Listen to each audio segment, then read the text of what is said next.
સન્નિષ્ઠ સેવાની કરીએ સાધના, જન સેવાની આરાધના. સન્નિષ્ઠ સેવાની કરીએ સાધના, જન સેવાની આરાધના. સહજ સરળ રીતિને આપણી જનહિતની નીતિ,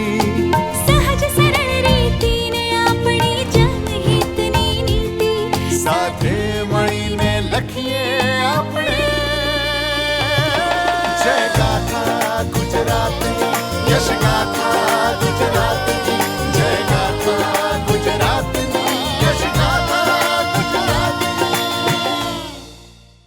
નમસ્કાર દર્શક મિત્રો, ગુજરાત દરેક ક્ષેત્રે પ્રથમ હરોળમાં રહે અને તેના લાભ રાજ્યના નાગરિકોને સત્વરે પહોંચતા થાય તે માટે મુખ્યમંત્રી શ્રી ભૂપેન્દ્રભાઈ પટેલના નેતૃત્વ હેઠળની રાજ્ય સરકાર પ્રતિબદ્ધ છે.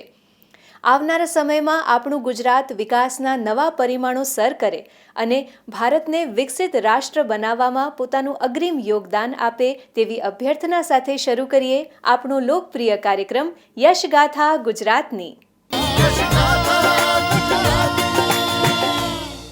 મુખ્યમંત્રી શ્રી ભૂપેન્દ્રભાઈ પટેલના નેતૃત્વ હેઠળની રાજ્ય સરકાર ગુજરાતને વિકસિત ભારતનું પ્રથમ વિકસિત રાજ્ય બનાવવાના સંકલ્પ સાથે આગળ વધી રહી છે. ત્યારે દરેક ક્ષેત્રમાં ગુણવત્તા વધારવાના હેતુથી તાજેતરમાં મુખ્યમંત્રીશ્રીએ ગુજરાત ગુણવત્તા સંકલ્પનો પ્રારંભ કરાવ્યો હતો. પોલિસી ડ્રિવન સ્ટેટ તરીકે Gujarat ease of doing business, logistics handling capacity અને માળખાગત સુવિધાઓને કારણે એફડીઆઈ રોકાણ અને સ્ટાર્ટઅપમાં સતત 3 વર્ષથી અગ્રેસર છે. ફોર્ચ્યુન 500 કંપનીમાંથી 100 જેટલી કંપનીઓ ગુજરાતમાં કાર્યરત છે અને આવનારા સમયમાં સેમિકન્ડક્ટર, ગ્રીન એનર્જી અને એક્સપોર્ટમાં પણ ગુજરાત નેતૃત્વ કરીને પ્રધાનમંત્રી શ્રી નરેન્દ્રભાઈ મોદીના વિકસિત ભારતના સંકલ્પને પાર પાડવા સજ્જ છે. પ્રધાનમંત્રીશ્રીના દરેક આહ્વાન ઝીલીને વિકાસનું રોલ મોડેલ ગુજરાત આજે ગેટવે ટુ ધ ફ્યુચર બન્યું છે, જેને હજુ તેજ ગતિથી આગળ ધપાવવા માટે મુખ્યમંત્રી શ્રી ભૂપેન્દ્રભાઈ પટેલના નેતૃત્વમાં વિકસિત ગુજરાત એટ 2047નો રોડમેપ તૈયાર કરનાર ગુજરાત દેશનું પ્રથમ રાજ્ય બન્યું છે. આ રોડમેપની સાથે આ વિઝનને સાકાર કરવા રાજ્ય સરકાર ગુણવત્તાયુક્ત સેવા સુવિધાઓથી ગુજરાતને અગ્રેસર રાખવા પ્રયત્નશીલ છે. ત્યારે તાજેતરમાં મુખ્યમંત્રી શ્રી ભૂપેન્દ્રભાઈ પટેલે ક્વોલિટી કાઉન્સિલ ઓફ ઇન્ડિયા દ્વારા આયોજિત ગુજરાત ગુણવત્તા સંકલ્પ એજન્ડા પરિસંવાદ સત્રનો પ્રારંભ કરાવ્યો હતો. આ અવસરે મુખ્યમંત્રી શ્રી ભૂપેન્દ્રભાઈ પટેલે કહ્યું હતું કે દરેક યોજનાઓનો લાભ જરૂરતમંદ લાભાર્થી સુધી અવશ્ય પહોંચે તે આજે વિવિધ યોજનાઓના સેચ્યુરેશનથી પાર પડી છે. આવા લોકહિત અને રાષ્ટ્ર સેવા સંકલ્પમાં ક્વોલિટી એટલે કે ગુણવત્તા જોડાય ત્યારે નાગરિકોના ઇઝ ઓફ લિવિંગમાં વધારો થાય છે. શ્રી નરેન્દ્રભાઈ જ્યારે મુખ્યમંત્રી બન્યા ત્યારે લોકો ગામડા સુધી પહોંચવા રોડ મળે ને વાડું ટાણે વીજળી મળે તેવી એમની પાસે રજૂઆતો આવતી. ગુજરાતની 2 દશકાની ગુણવત્તાસભર અવિરત વિકાસ યાત્રાના પરિણામે હવે લોકોને 4 લેન અને 6 લેન રોડ, 24 કલાક વીજળી, આદિવાસી ગ્રામ્ય વિસ્તારમાં પણ મેડિકલ એન્જિનિયરિંગ કોલેજ મળી છે. આજે ગ્રામ્ય વિસ્તારમાં પણ સુપર સ્પેશિયાલિટી હોસ્પિટલો શરૂ થઈ શકી છે. શ્રી નરેન્દ્રભાઈના નેતૃત્વમાં દેશના ગ્રોથ એન્જિન તરીકે પ્રસ્થાપિત ગુજરાત હવે ગ્લોબલ ડેસ્ટિનેશન અને ગેટવે ટુ ધ ફ્યુચર બન્યું છે. આદરણીય વડાપ્રધાનશ્રીએ વર્ષ 2047માં વિકસિત ભારત અને ઉન્નત ભારતના નિર્માણનો કોલ આપ્યો છે. તેને સાકાર કરવા વિકસિત ગુજરાત રોડમેપ 2047 બનાવનારું ગુજરાત દેશનું પહેલું રાજ્ય બન્યું છે. ગુજરાતે તો વિકસિત ગુજરાત માટે 5Gની ગતિ પકડી છે.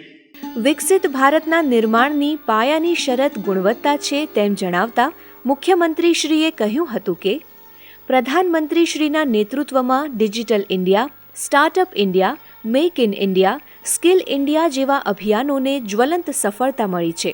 આગામી સમયમાં ગુણવત્તામાં પણ દેશ નવી ઊંચાઈઓ સર કરશે અને ગુજરાત તેમાં અગ્રીમ યોગદાન આપશે તેવો મને વિશ્વાસ છે. આદરણીય વડાપ્રધાન શ્રી નરેન્દ્રભાઈના શાસનમાં દેશમાં સંતુષ્ટિકરણની રાજનીતિ વિકાસની રાજનીતિનો ઇતિહાસ રચાયો છે.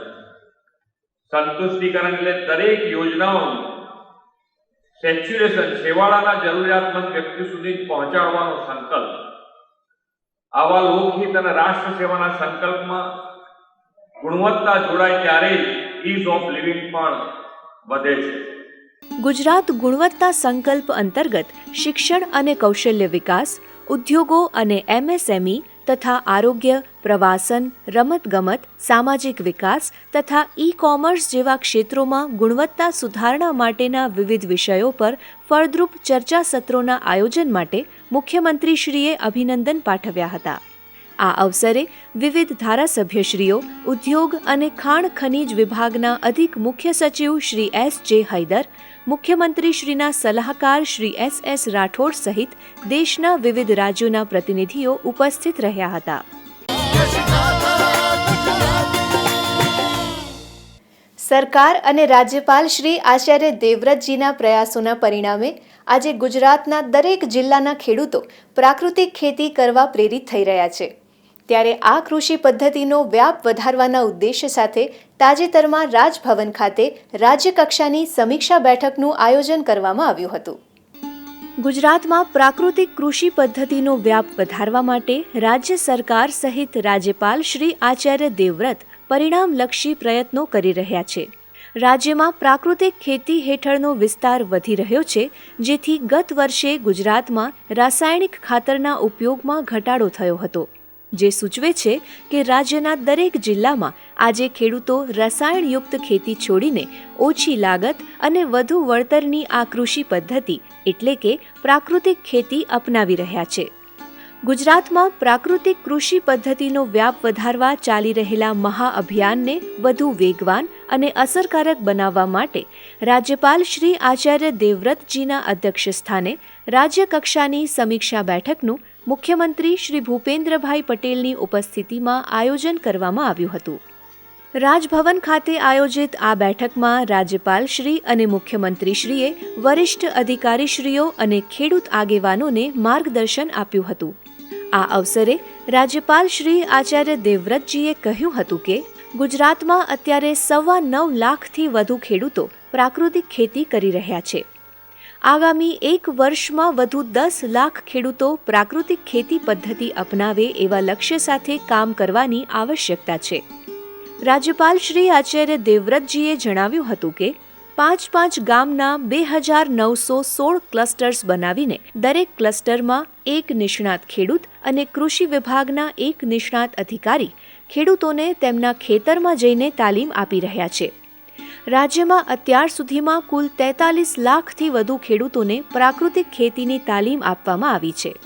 પ્રાકૃતિક ખેતી એ ગુજરાત સરકારનું મિશન છે તેમ જણાવતા મુખ્યમંત્રી શ્રી ભૂપેન્દ્રભાઈ પટેલે કહ્યું હતું કે ગુજરાતનો પ્રત્યેક ખેડૂત રાસાયણિક ખેતી છોડીને પ્રાકૃતિક કૃષિ પદ્ધતિ અપનાવે એ આપણું લક્ષ્ય છે અને આ લક્ષ્યને હાંસલ કરવા માટે સૌના સહિયારા પ્રયાસો આવશ્યક છે. મુખ્યમંત્રીશ્રીએ જણાવ્યું હતું કે વૈજ્ઞાનિક સંશોધનોના પરિણામો અત્યંત પ્રોત્સાહક છે, ત્યારે પ્રત્યેક ખેડૂત વહેલામાં વહેલી તકે પ્રાકૃતિક ખેતી પદ્ધતિ અપનાવે એ સમયની માંગ છે. ગત વર્ષે ગુજરાતમાં 3107 મોડલ પ્રાકૃતિક ફાર્મ તૈયાર કરાયા છે, ત્યારે વર્ષ 2024-25માં વધુ 3245 મોડલ ફાર્મ તૈયાર કરવાનું આયોજન છે. આ અવસરે રાજ્યના કૃષિ મંત્રી શ્રી રાઘવજીભાઈ પટેલ, કૃષિ, સહકાર અને ખેડૂત કલ્યાણ વિભાગના અધિક મુખ્ય સચિવ શ્રી A.K. રાકેશ, રાજ્યપાલશ્રીના અગ્ર સચિવ શ્રી રાજેશ માંજુ સહિત વિવિધ અધિકારીશ્રીઓ અને મહાનુભાવો ઉપસ્થિત રહ્યા હતા. જ્યારે એવું કહેવાય કે એક શાળા છે જેમાં digital board, computer lab, 3D educational chart, futuristic classroom, projector, CCTV જેવી આધુનિક સુવિધાઓ છે, ત્યારે સ્વાભાવિક રીતે મનમાં જે છબી ઊભી થાય તે ખાનગી શાળાની હોય. પરંતુ આવી જ આધુનિક સેવાઓ સાથેનું ઉત્તમ શિક્ષણ આજે ગુજરાતની સ્માર્ટ સરકારી શાળાઓ આપી રહી છે. ત્યારે આવો નિહાળીએ સુરતની આવી જ એક સ્માર્ટ સરકારી શાળાની સુવિધાઓ.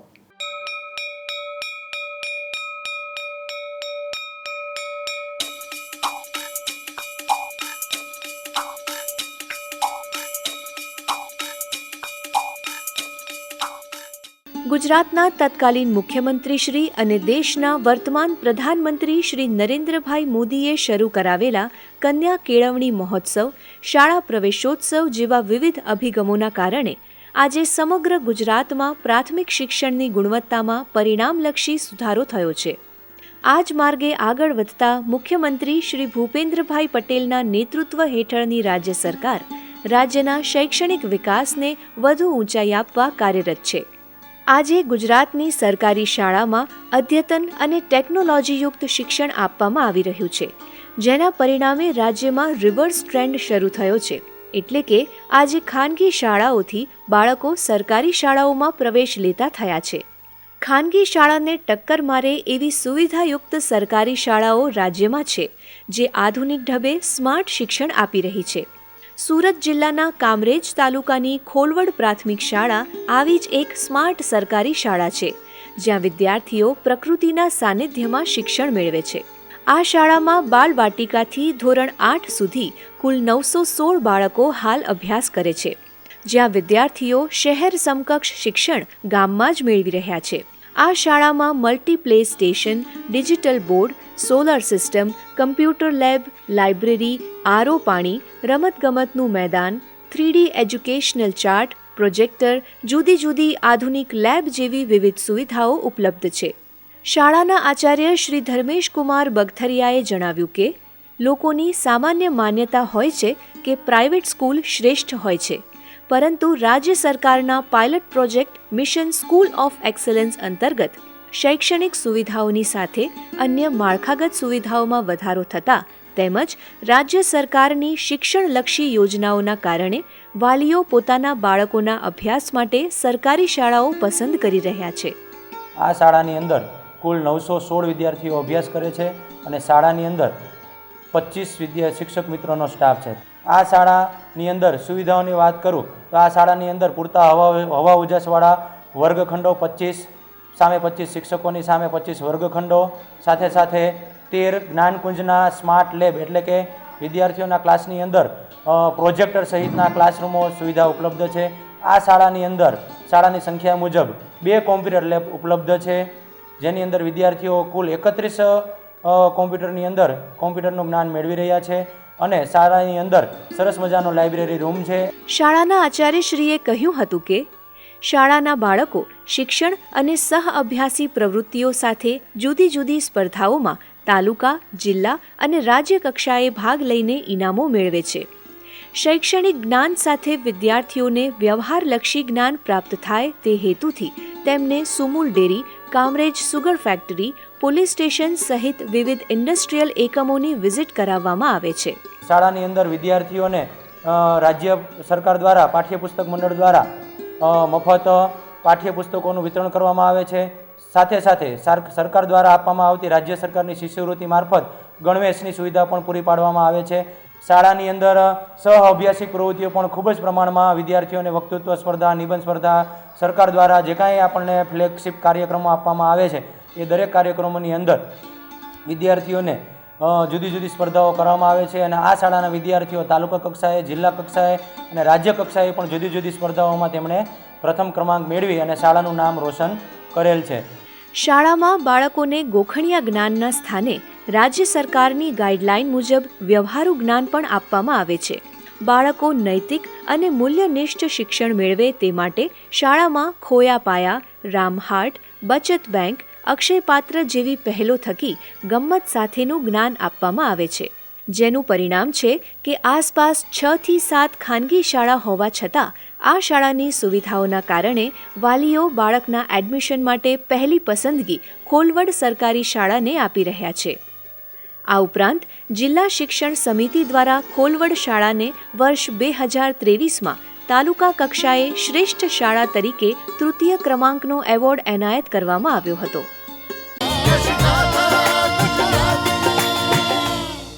કેન્દ્ર અને રાજ્યની ડબલ એન્જિન સરકાર ગુજરાતના છેક છેવાડાના માનવીના સ્વાસ્થ્યની દરકાર રાખી રહી છે અને ગુજરાતના સુવિધાયુક્ત પ્રાથમિક આરોગ્ય કેન્દ્રો આજે સમગ્ર દેશ માટે પ્રેરણારૂપ બન્યા છે. ત્યારે આવો નિહાળીએ મહીસાગરવાસીઓને નિઃશુલ્ક સ્વાસ્થ્ય સેવાઓ પૂરી પાડતા માલવણ પ્રાથમિક આરોગ્ય કેન્દ્રની સાફલ્ય ગાથા. તંદુરસ્ત સમાજ અને તંદુરસ્ત રાષ્ટ્રના નિર્માણ માટે આરોગ્યની પ્રાથમિક સેવાઓ એટલે કે પ્રાઇમરી હેલ્થ ફેસિલિટીઝ મજબૂત હોય તે આવશ્યક છે. તત્કાલીન મુખ્યમંત્રી શ્રી અને વર્તમાન પ્રધાનમંત્રી શ્રી નરેન્દ્રભાઈ મોદીના દિશાદર્શનમાં અને મુખ્યમંત્રી શ્રી ભૂપેન્દ્રભાઈ પટેલના નેતૃત્વમાં ગુજરાતે એવી હેલ્થકેર ઇકોસિસ્ટમ વિકસાવી છે જેમાં હેલ્થકેર ઇન્સ્ટિટ્યૂટ્સ પ્રિવેન્ટિવ હેલ્થકેરથી માંડીને જટિલ રોગોની ટેકનોલોજીયુક્ત સારવાર, હેલ્થ ઇન્સ્યોરન્સ સહિત મેડિકલ ટુરિઝમ સુધીની સેવાઓ પૂરી પાડે છે. આજે ગુજરાતમાં આરોગ્ય સેવાઓનું ફલક છેવાડાના માનવી સુધી સરળતાથી પહોંચતું થયું છે. રાજ્યના પ્રત્યેક નાગરિક એટલે કે છેક છેવાડાના માનવીને પણ પોતાના ઘરની નજીક ગુણવત્તાસભર, આવશ્યક અને વ્યાપક આરોગ્ય સેવાઓ મળી રહી છે. સૌથી વધુ કાર્યરત હેલ્થ એન્ડ વેલનેસ સેન્ટર સાથે ગુજરાત દેશમાં પ્રથમ ક્રમે છે. આ હેલ્થ એન્ડ વેલનેસ સેન્ટરને રાજ્ય સરકાર દ્વારા આયુષ્યમાન આરોગ્ય મંદિર તરીકે વિકસાવવામાં આવ્યા છે. આ પ્રાથમિક આરોગ્ય કેન્દ્ર ખાતે સરકાર દ્વારા તમામ દર્દીઓને વિનામૂલ્યે સારવાર આપવામાં આવે છે. ત્યારે તાજેતરમાં મહીસાગર જિલ્લાના પ્રાથમિક આરોગ્ય કેન્દ્ર માલવણને સમગ્ર ગુજરાતમાં કેન્દ્ર કક્ષાએથી નેશનલ ક્વોલિટી એશ્યોરન્સ સ્ટાન્ડર્ડનું સર્ટિફિકેટ એનાયત કરવામાં આવ્યું હતું. ભૂતકાળની અંદર અમારા ગામડાઓની અંદર ચોમાસાની ઋતુમાં રોગચાળો ફાટતો એ અમારા માટે ભૂતકાળ બની ગયો છે. અત્યારે હાલની અંદર ચોમાસાની ઋતુની અંદર તેઓ દરેક ડોર ફરી અને એમની ટીમ સંપૂર્ણપણે લઈ અને કૂવાની અંદર પાણી અંદર દવાનો છંટકાવ કરવો, ગામડામાં પાવડરનો છંટકાવ કરવો, મેલેરિયાના જેવા મોટા મોટા જે ભયંકર રોગચાળા ફાટતા હતા તેને સંપૂર્ણ નાબૂદ કર્યું છે. કોરોનાથી લઈને અત્યાર સુધીની અંદર તેમની સંપૂર્ણ કામગીરી ખૂબ જ શ્રેષ્ઠ રહી છે. પ્રાથમિક આરોગ્ય કેન્દ્ર માલવણ ખાતે 24 ગામના 23,000થી વધુ લોકોને આરોગ્યની સેવા પૂરી પાડવામાં આવે છે. મહીસાગર જિલ્લામાં આવેલ કડાણા તાલુકાના માલવણ પ્રાથમિક આરોગ્ય કેન્દ્ર ખાતે આવેલી ટીમ તરફથી 100માંથી 94 માર્ક્સ સાથે માલવણ પ્રાથમિક આરોગ્ય કેન્દ્રને સમગ્ર ગુજરાતમાં પ્રથમ ક્રમાંક આપવામાં આવ્યો હતો. માલવણ પ્રાથમિક આરોગ્ય કેન્દ્રના મેડિકલ ઓફિસર ડોક્ટર નિલય કસબાતીએ જણાવ્યું કે કેન્દ્રથી આવેલી પ્રાથમિક આરોગ્યની ટીમ દ્વારા OPD, IPD, labour room, laboratory, national health programme, general administration ડિપાર્ટમેન્ટમાં તપાસ કરવામાં આવી હતી અને તપાસ બાદ વિવિધ કેટેગરીમાં 90થી વધુ માર્ક્સ આપવામાં આવ્યા હતા, જેથી માલવણ પ્રાથમિક આરોગ્ય કેન્દ્રને નેશનલ ક્વોલિટી એશ્યોરન્સ સ્ટાન્ડર્ડનું સર્ટિફિકેટ આપવામાં આવ્યું હતું. માલવણ પ્રાથમિક આરોગ્ય કેન્દ્ર પર નિયમિત રક્તદાન કેમ્પો પણ કરવામાં આવે છે અને તમામ ઇમરજન્સી સેવામાં રક્તદાન કરેલા કાર્ડનો ઉપયોગ કરી અને બ્લડ જરૂરિયાતમંદ દર્દીઓને પૂરું પાડવામાં આવે છે.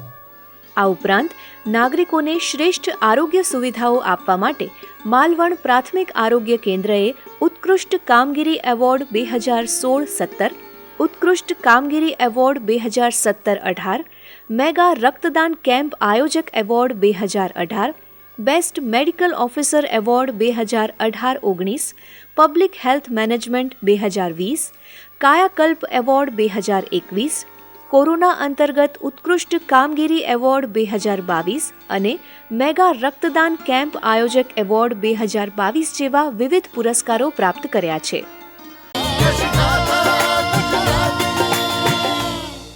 દર્શક મિત્રો, ગત સપ્તાહે ગુજરાત રાજ્યમાં થયેલ વિકાસ કાર્યો અને પ્રવૃત્તિઓને નિહાળીએ સમાચાર સારાંશમાં.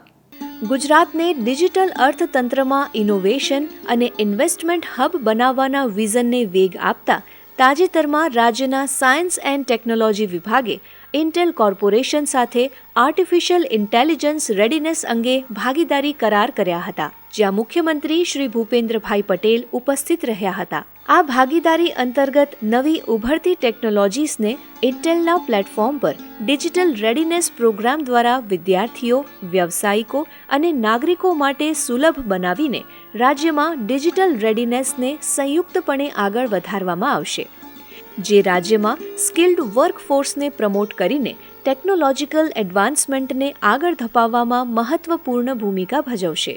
આ અવસરે મુખ્ય સચિવ શ્રી રાજકુમાર, ગિફ્ટ સિટીના એમડી શ્રી તપન રે, મુખ્યમંત્રીશ્રીના અધિક મુખ્ય સચિવ Shri Pankaj Joshi, science and technology વિભાગના અગ્ર સચિવ શ્રી મોના ખંધાર સહિત વિવિધ અધિકારીશ્રીઓ ઉપસ્થિત રહ્યા હતા.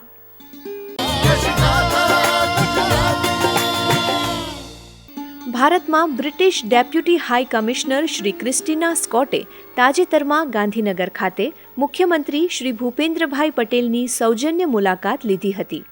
આ સૌજન્ય મુલાકાત બેઠક દરમિયાન વિન્ડ અને ગ્રીન એનર્જી ક્ષેત્રમાં ભારત અને બ્રિટનની સહભાગિતા, આવનારા વર્ષોમાં ઓલિમ્પિક્સનું ગુજરાતમાં આયોજન જેવા વિવિધ મુદ્દાઓ ઉપર વિસ્તૃત ચર્ચા કરવામાં આવી હતી.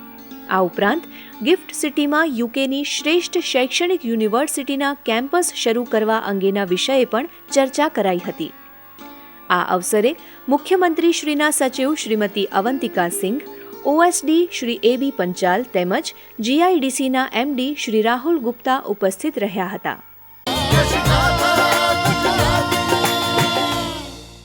ઓસ્ટ્રેલિયાની ડીકિન યુનિવર્સિટીના વાઇસ ચાન્સેલર શ્રીયુત પ્રોફેસર ઇયાન માર્ટિન, મુંબઈમાં ઓસ્ટ્રેલિયાના કોન્સ્યુલેટ જનરલ શ્રીયુત પોલ મોર્ફી, સાઉથ એશિયા ડીકિન યુનિવર્સિટીના સીઈઓ સુશ્રી રવનીત પાહવાએ ગાંધીનગર ખાતે મુખ્યમંત્રી શ્રી ભૂપેન્દ્રભાઈ પટેલની સૌજન્ય મુલાકાત લીધી હતી. ગિફ્ટ સિટીમાં યુનિવર્સિટી શરૂ કરવા માટેની પ્રારંભિક પ્રક્રિયાથી લઈને યુનિવર્સિટી સંકુલ ઊભું કરવા અને અભ્યાસક્રમો શરૂ કરવા સુધીની સમગ્ર પ્રક્રિયા માત્ર 18 મહિનાના ટૂંકા ગાળામાં ડીકિન યુનિવર્સિટીને મળેલા ગુજરાત સરકારના સક્રિય સહયોગ અને પ્રોએક્ટિવ અભિગમ માટે આ મહાનુભાવોએ મુખ્યમંત્રીશ્રી પ્રત્યે આભારની લાગણી પ્રદર્શિત કરી હતી. In July 2024, Deakin University welcomed its first students to our new Gift City campus. That has been momentous for us, for the state of Gujarat and for India. But what is most incredible is that campus was delivered 18 months from idea to approval to new build to first students. And I think that is a real testament to both Gift City, the state of Gujarat, but also New India's approach guided by the NEP to shape and refine and enhance the education system for the future of the country. For me as Vice-Chancellor, it's just been an enormous privilege to be part of that journey as we welcome those students as a testament to what can be achieved and the power of education. આ અવસરે મુખ્યમંત્રી શ્રી ભૂપેન્દ્રભાઈ પટેલે કહ્યું હતું કે પ્રધાનમંત્રી શ્રી નરેન્દ્રભાઈ મોદીએ અમલી બનાવેલી નેશનલ એજ્યુકેશન પોલિસીને અનુરૂપ અભ્યાસ સુવિધા અને અભ્યાસક્રમોની પહેલ ગુજરાતમાં ઓસ્ટ્રેલિયાની આ પ્રતિષ્ઠિત યુનિવર્સિટીએ કરી છે તેનો મને આનંદ છે. મુખ્યમંત્રીશ્રીએ જણાવ્યું હતું કે ડીકિન યુનિવર્સિટીએ ગિફ્ટ સિટીમાં education, skilling and upskilling, skill development, teachers education તથા રિસર્ચ એન્ડ ડેવલપમેન્ટ જેવા બહુધા વિષયોને આવરી લેતા અભ્યાસક્રમો શરૂ કરવા વિચારણા કરી છે, જે શરૂ થતાં આવનારા સમયમાં ગુજરાતના એજ્યુકેશન સેક્ટરમાં એક નવી પ્રતિભા વિકસાવતી ઇકોસિસ્ટમ ડેવલપ થશે. આ મુલાકાત બેઠક દરમિયાન મુખ્યમંત્રીશ્રીના અધિક મુખ્ય સચિવ શ્રી પંકજ જોશી, ઉદ્યોગ વિભાગના અધિક મુખ્ય સચિવ શ્રી S.J. હૈદર, મુખ્યમંત્રીશ્રીના સચિવ શ્રીમતી અવંતિકા સિંઘ સહિત વિવિધ અધિકારીશ્રીઓ ઉપસ્થિત રહ્યા હતા. દર્શક મિત્રો, યશગાથા ગુજરાતની કાર્યક્રમ અહીં સમાપ્ત થાય છે. ફરી મળીશું વિકાસની આવી જ અનેક વાતો લઈને. ત્યાં સુધી રજા આપશો. નમસ્કાર.